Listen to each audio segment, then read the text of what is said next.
If you're just tuning in to this, our Final Out, make sure you go to baseballacrossindiana.com to see the full episode of This Week in Baseball Across Indiana for March 20th, 2022.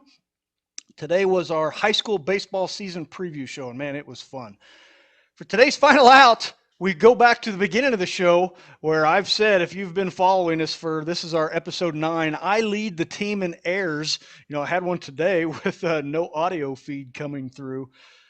Some of the most talented players in the country were talked about on this show today. And the one constant in baseball, and I'm not giving my Field of Dreams speech here, but the one constant in baseball is errors. Anybody watching this show knows that already. Anybody watching this show knows that the best who ever played it failed to get on base 7 out of 10 times. Who knows that better than anybody? High school coaches.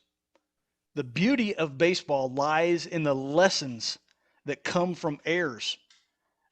I would argue that there is no stage for a teenage boy that is better at teaching the value of failure better than baseball.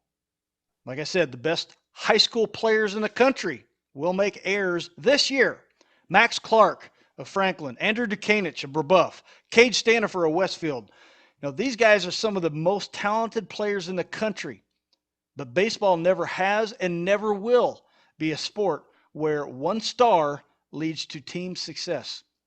So it goes without saying that we need to acknowledge that these 14 to 18-year-old kids are going to make errors. I don't care who they are. And allow the great coaches we have in this state to handle those errors. But for the Final Out, I leave you with one equally as big reminder, and that is this. And I'm talking to players and parents. Your players learn from errors, but so do your coaches. So let them.